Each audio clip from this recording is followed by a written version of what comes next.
we're very honoured to make the pledge before the President and the First Lady, announcing that because of his great leadership, we're going to invest this $2 billion.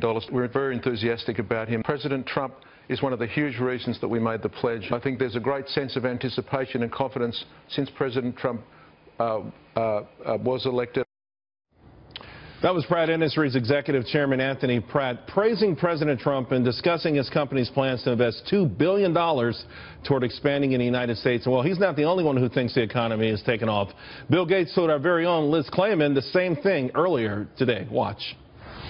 The U.S. economy is doing well. Innovation in the U.S. is doing well. I think this is a period where the U.S. formula looks great. I got to tell you, there's so much news in the first week of May last week, and lost in the mix of the spending bill and Obamacare bills and jobs report was an announcement from a company called Infosys. It's an Indian conglomerate consulting and IT giant. They say they plan to hire 10,000 workers in America over the next 2 years. So clearly, it's a win for the Trump administration, but perhaps with a caveat. You see, Infosys news is more intriguing because this company uses the H-1B system more than any other employer in America. The program, of course, that many now see as a way of bringing in cheap international labor at the expense of native-born tech workers. In fact, of the top 25 H-1B employers, big American tech companies pay on average $112,000 versus only $76,000 for the Indian counterparts.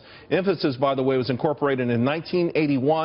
$250, 7 employees, their first account in America. 1983 came from data businesses, and as they say, the rest is history. So while we should celebrate any new job creation in America, I think it's interesting that a company that ushered in the key tool for globalism, outsourcing, would make such a strong commitment to the United States. Now, the bottom line, manufacturing is coming back, and we should continue to embrace it. But what are the costs, and should we be concerned about perhaps trade wars and globalism? Coming in now, John Tamny and Shelby Holiday. Everyone now, Shelby, jumping on the bandwagon almost every week. 2 or 3 major players around the world say, we're going to bring jobs back to America. Yeah, and if you look at what's going on in the administration, it makes sense. Taxes are expected to come down. Minimum wage probably isn't going up. So doing business here in the U.S. is more lucrative. I think this announcement points to the fact that there's a lot of fear out there about the Trump administration's policies cracking down on immigration, but in a way that could be helpful to the tech community. Because what these companies like Infosys do are flood the H-1B visa program with applications. It's a lottery system, and they get all of their workers here in the U.S., and they crowd out other very skilled workers for tech companies, like you mentioned, Facebook, Google, Right. Apple, who want to pay people with very rare skills, and they can't get them in here. Right. So them coming to the U.S. is kind of like a win-win for everybody, really. John, in fact, I know there's some Republicans who introduced a bill that the $300,000 be the minimum pay for H-1B workers. Overall, though, speaking with Anthony Pratt, you can see that he is saying that they doubled their commitment to this country for one reason only, and that one reason is Donald Trump.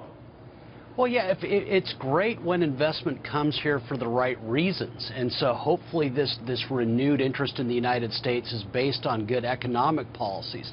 I would just point out that if President Obama had job-owned a foreign company and said, we'll only give you H-1B visas if you create jobs here, I think Republicans would have properly made a lot of noise about it.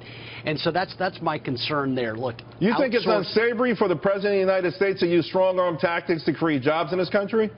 Yeah, I don't think that's what the president should be doing. I don't think president should be intervening in the natural workings of the marketplace. I don't think we'd like it under a Democrat. We shouldn't like it under a Republican.